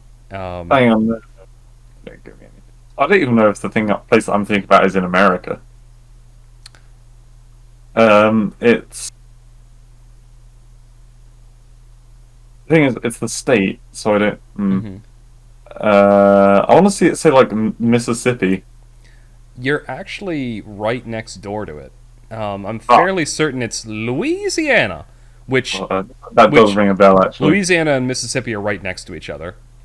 You got it right, it's Louisiana. Alright, Kaiser's taking the lead. It's because of the Cajun thing. Like, Louisiana was French at one point, which is why you still have the Cajun dialect. I'm just glad Mississippi is in America. I was really like, I know nothing about American states. Honestly, okay, right. I would be... I live here, and I would be challenged to name all 50. You're up next. Who voiced Maui in Moana? The Rock. Yeah, really fucking obvious. I mean, come on. Who else? Like now, like that guy looks identical to the Rock. Just big burly dude, tattoos. Yep. Anyway, got down. You're next. Right. 5. Who plays the genie in the 2019 live-action adaptation of Aladdin? Will Smith. Oh, fucking easy. So many fucking memes around that. Yeah. It's just a blue Will Smith. It was the fact that it came out at roughly the same time as the YouTube Rewind thing as well. I think. Oh yeah, the Where yeah, all right, oof, it's rewind time. That was such a yeah. cringy video. Your question: Hmm. what color is Rapunzel's hair at the end of the film? Oh, I didn't know it changed. So I'm just gonna say, wait, does it turn like brown or something? It was blonde at the beginning, so I'm gonna say brown just to guess. I'm not sure either. It definitely didn't turn black. I'm pretty freaking sure of that, and I don't think it would have turned like freaking green or something because of the age that it was set in. Hmm.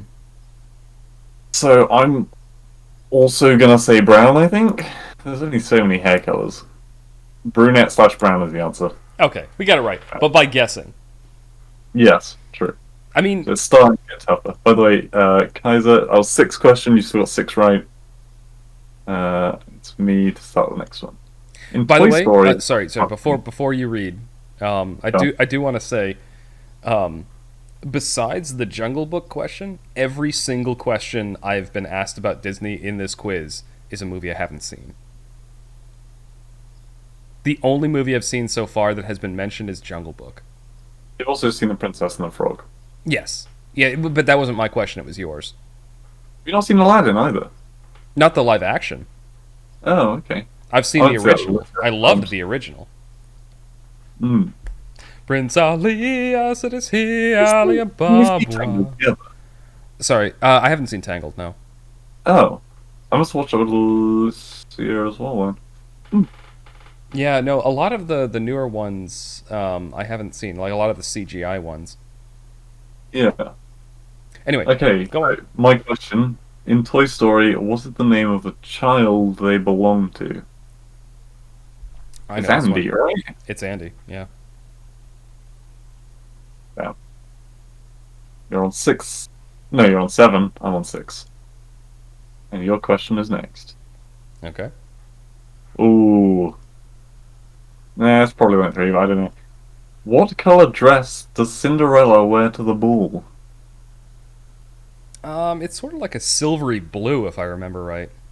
Yeah, I was thinking that as well, but I thought maybe I'm thinking of Frozen, where it's like that light blue. I It can might be white. I can picture it in my head. It's sort of like this shiny, silvery, very light blue. It could almost just be pure silver. Okay. So hang on, are you saying light blue or are you saying silver? I'm saying like a very, very light blue, almost silver. Okay, I'm gonna say light blue.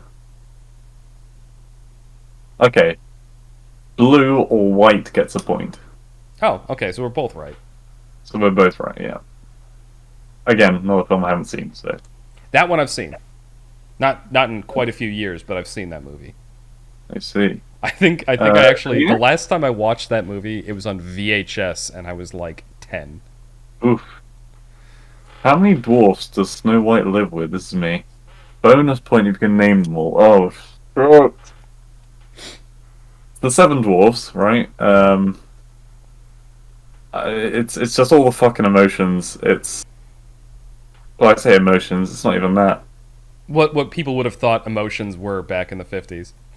Yeah, but like one of them's sleepy. Yep.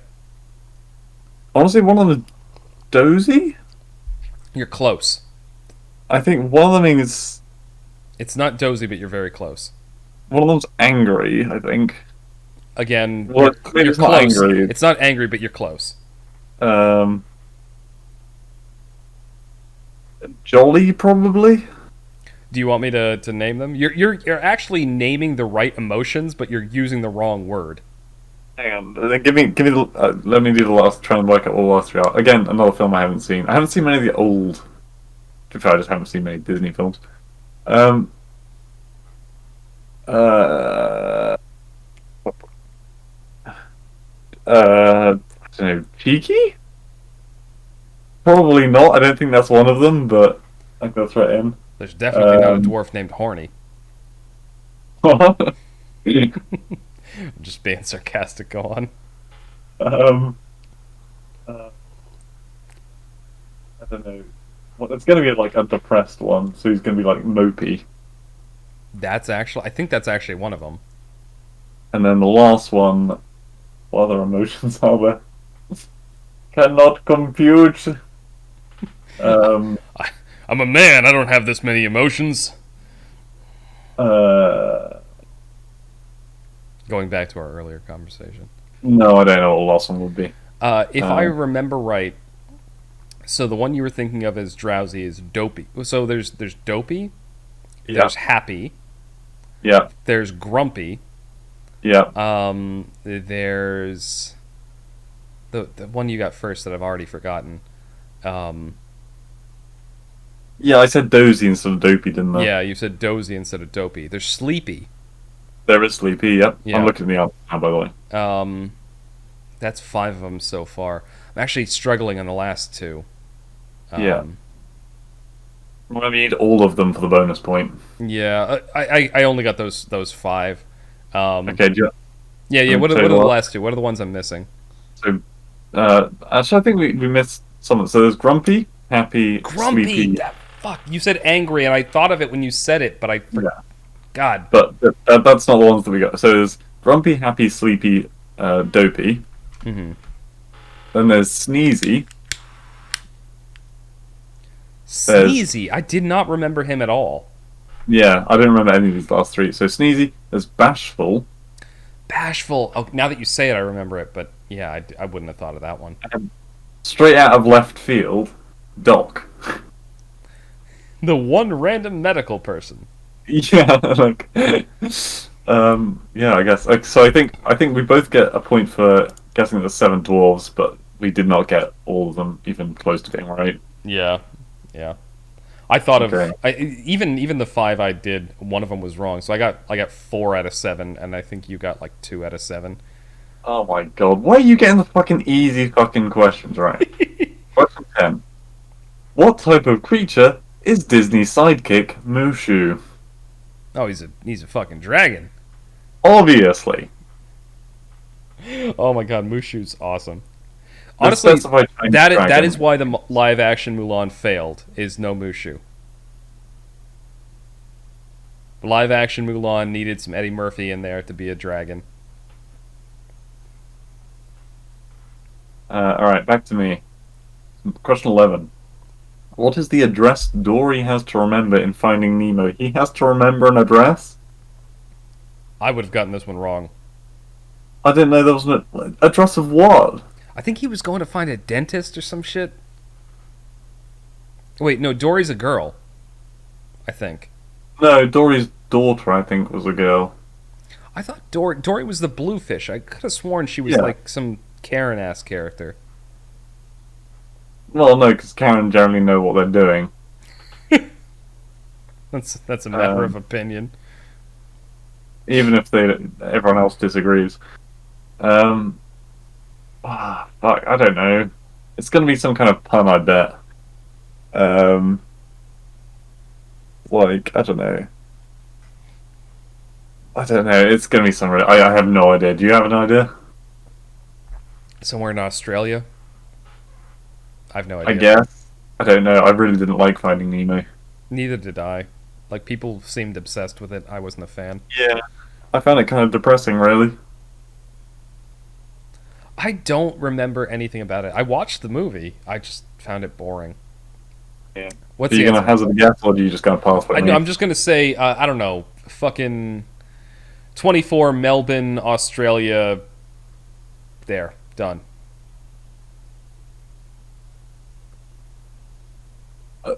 42. So I mean, Oh my god! I can't believe I got it that close. Wallaby Way, Sydney. Okay, so I got it. I got the country and I got the number in reverse.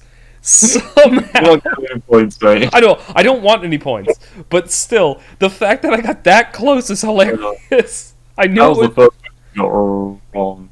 I knew it. yeah. I knew it was Australia. And I said what 24 instead of 42.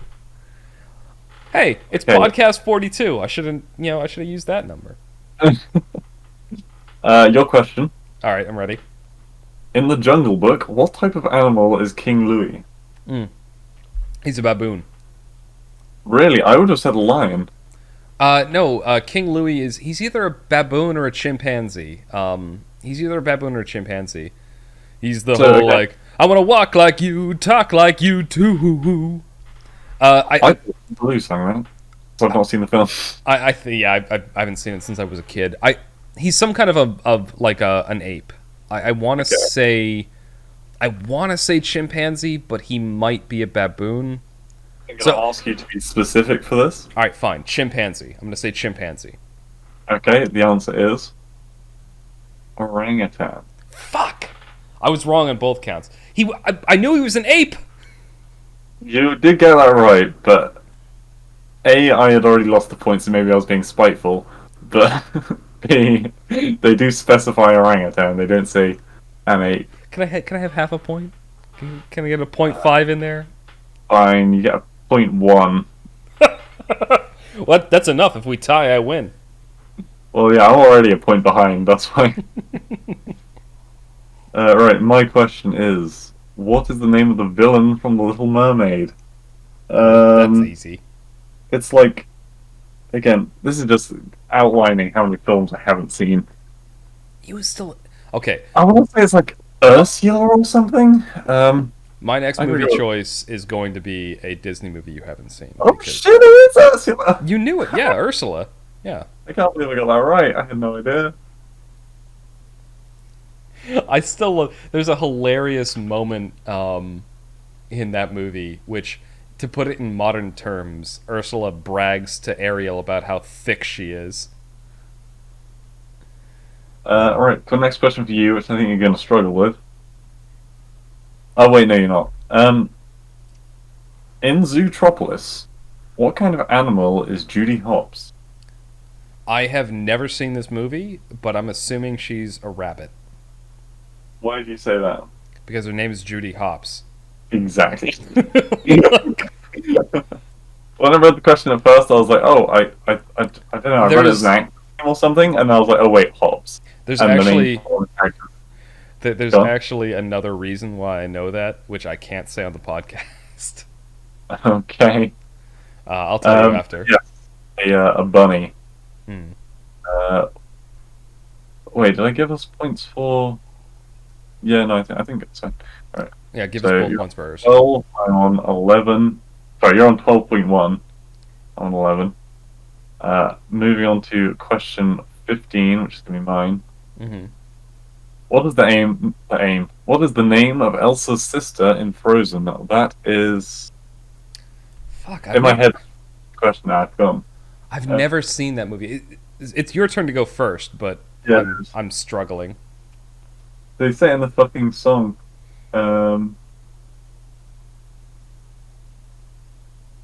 Oh, how have I forgotten this? I even know what she looks like. Oh my god. Do you know the answer? Don't say it out loud. No, I have my guess prepared, but I don't have the answer. Um. Oh. Oh my god, I'm so mad at myself. I know this. Fucking brown haired person with the freaking weird fucking skirt dress thing. The hotter sister. Debatable. I prefer brunettes over blondes. Well, not really blonde, she's white. In every sense of the word. See, that's how Um, much I don't know about the movie. I assumed she had brown hair. God, well, she's like ginger, isn't she? I don't know. I haven't seen the fucking movie. I don't know. Just answer something. Name some fucking Swedish The name. thing is, though, that I can't. I know if I random guess, it's not going to be the right answer, and I know that I do know the right answer. All right. Do you want me to give my guess answer first? Go for it. Agatha. Definitely not correct. Um,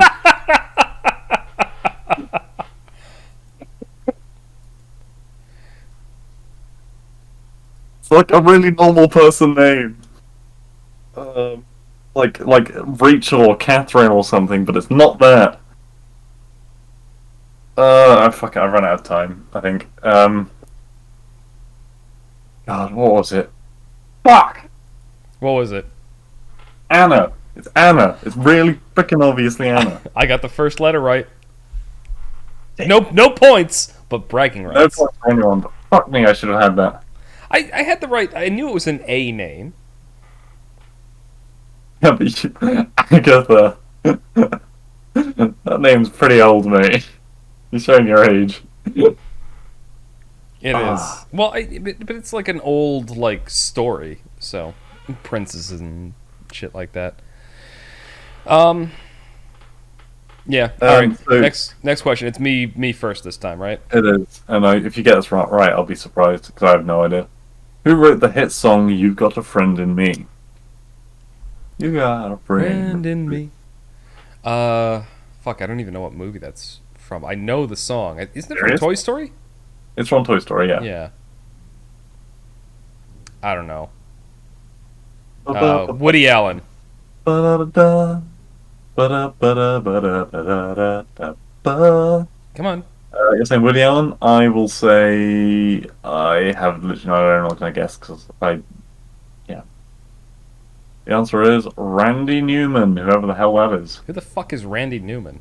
I have no idea. Clearly, the question's getting harder. Let me say that as I look at this next question. I finally get an easy question. Only the last one was, I guess. What's the name of the princess in Aladdin? Oh, I got that. Yeah, that's easy. Uh, Wait, do you actually not know?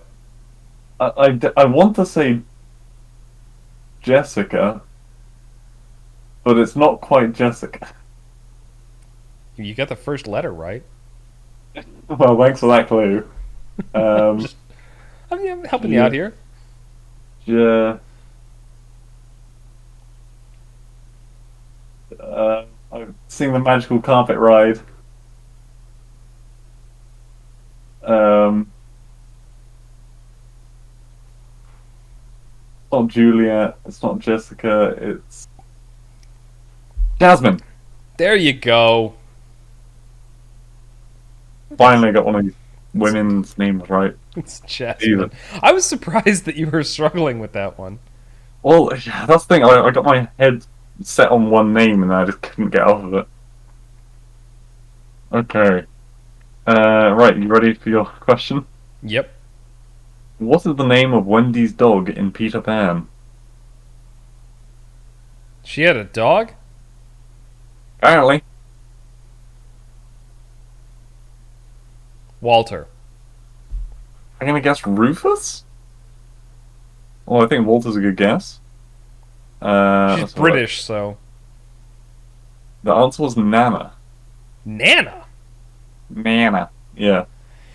Alright, well, fuck it. Yeah, neither of us got that one. That feels. Oof. What's our score sit at right now? We're still, like, at the same I'm at place? 13.1. I'm at 12. Okay, so we're still 1 point apart. Well, sorry, 1.1 apart. Yeah. My question is, which Disney princess sings "Once Upon a Dream"? Oh, I should know this one. I don't know this one, so my guess I know the song. is gonna be. I'm kind of. I think it's either Snow White or Cinderella.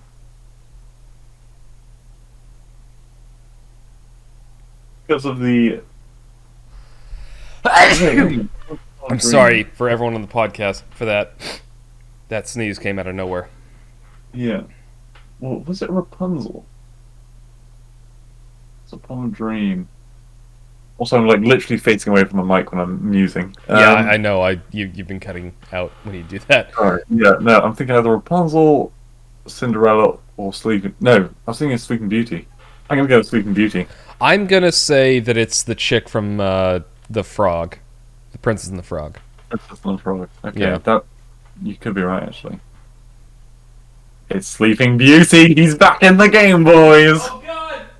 Oh yes, away because I had to blow my nose. nice. Good news. You suck. I'm still ahead by 0.1. By point exactly. That's what it's going to come down to. All right, we're on to question 20. It's getting heated. Oh fuck. All right, this is me first, or is it you? It is you first, but I'm going to make my guess first because you're going to get this straight away. Okay. What are the names of Hades' minions in Hercules? Actually, you might not get this straight away because I was thinking it was the pygmy goat dude. No, no, I've got it straight away. I know the I, answer. I will guess. God, they're the fucking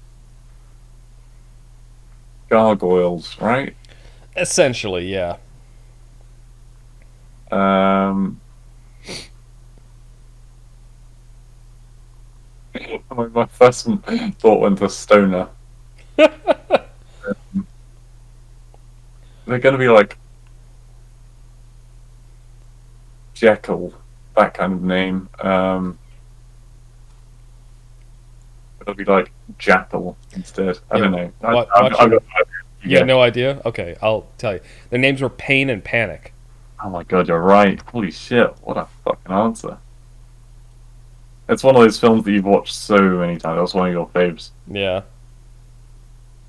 Zero to hero.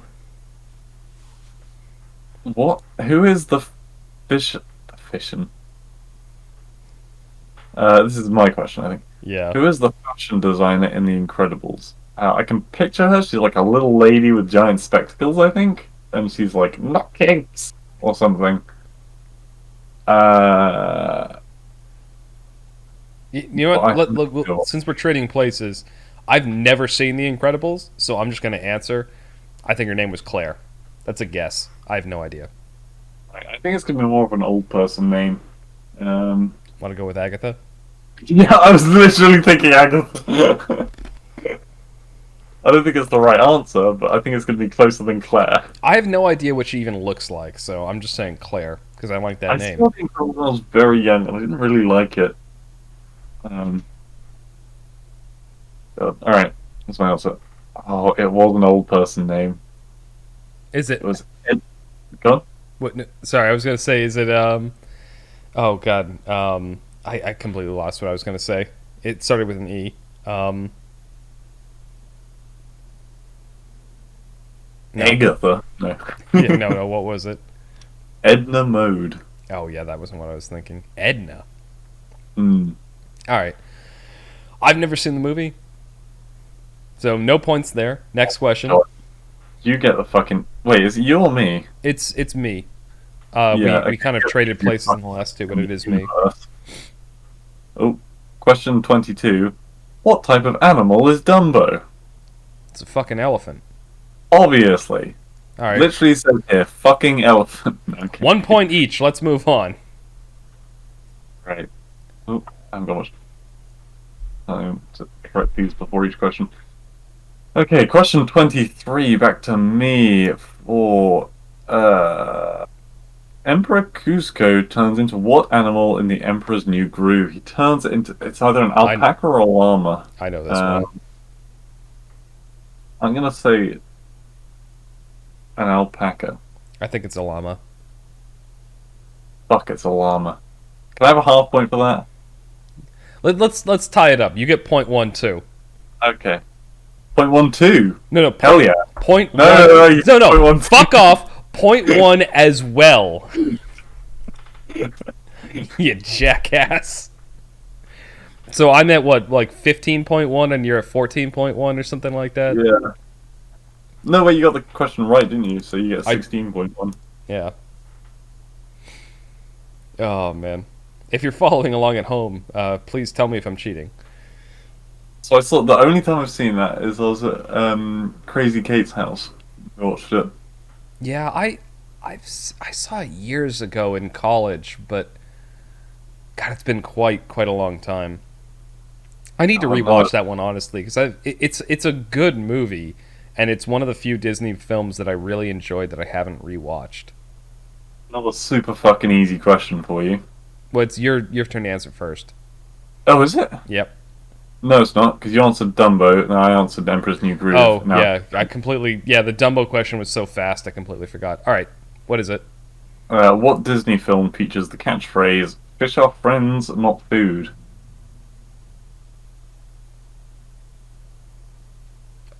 Uh, that's an easy question. Um, Yeah. Finding Nemo? Final answer? Yeah. What is it? Of course it fucking is. It's Oh, it Finding is. Nemo. Oh, it is. Okay, I was thinking the Little Mermaid at first, but I was like, I can't remember that line in the movie, and I was like, no, it has to be something more recent, and so I I was trying to throw you off by by making it the sound like you're an idiot. by the final Yep. answer one. Yeah, no, that's the old slight tangent. You know the whole idea of you have three doors. One of them has a prize. Two has nothing. And Yeah. if you choose one, and then the person presenting says, "Oh, I took this one away. This one is nothing." Like, do you change your answer or not? And mathematically, you always change your answer because you've got a statistically you are much more likely to be wrong. Or sorry, not statistically, based on probability. Anyway, sorry. Weird tangent. Go on. Okay, right. The next question. Let me- What is Flynn Rider's real name in Tangled? So this is my question. Yep. Uh, I think the horse was called Sebastian.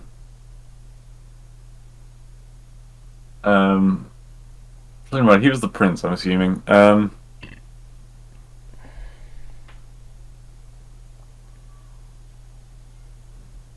I don't know. Alexandra Dro. I haven't got a fucking clue. I'll agree with you. Eugene Fitzherbert. The fuck? Yeah, no, I wouldn't have gotten that. Yeah. No. Okay. Obviously. Right. Question 26. It's yours. How many muses are there in Hercules? Okay, don't answer this. I know the 'Cause I do know the answer right off the bat. it's between 4 and 6, I'm pretty sure. There's only one number between 4 and 6. As in it could be 4, Oh, 5, or 6. okay. I was Uh, gonna say it's criteria. There's only one thing I'm in the gonna middle. say 4. Now I'm thinking it might be 3, but I'm gonna go with 4. I'm saying 5.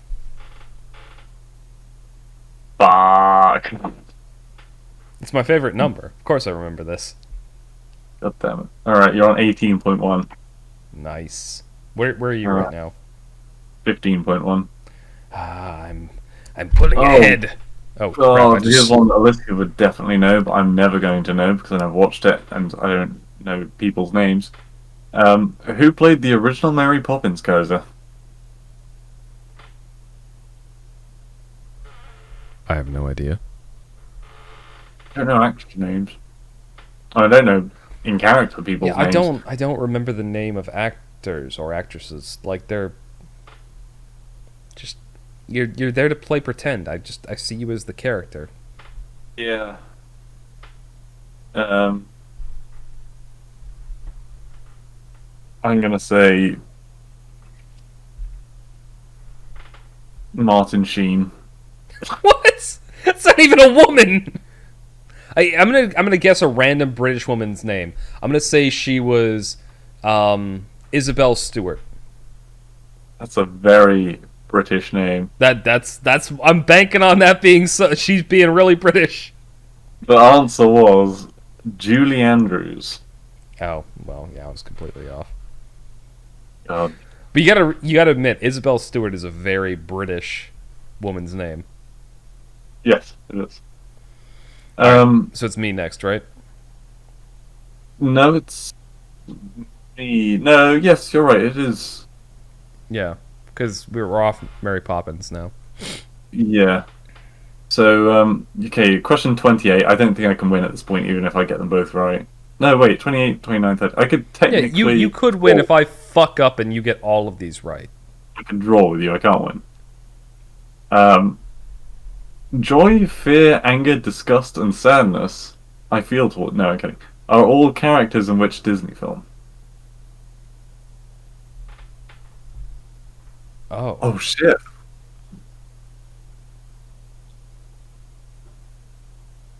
Oh, I have no idea. I'm just gonna say Hercules because of Greek mythology, but yeah, I have no idea. So Okay, right. But is that your final answer? yeah, that's my final answer. I'm not gonna change it.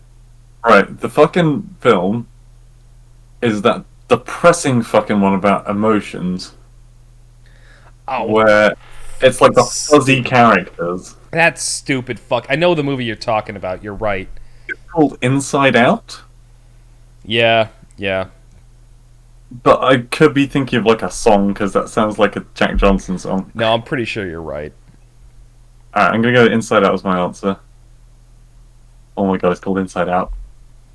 I Finally got one that Kaiser didn't. That movie was so shitty. I didn't even remember it was a Disney movie. It really depressed me when I saw it. It's So fucking idiotic. All right, go on. really left the guy behind in like a hell pit at some point, and I was like, God damn, this is so depressing. I can't. Yeah, no. I would not have gotten that one. All right, next. Yeah, okay.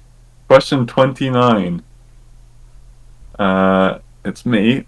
Who said, the past can hurt, but the way I see it, you can either run from it or learn from it? Oh my god, I know that line.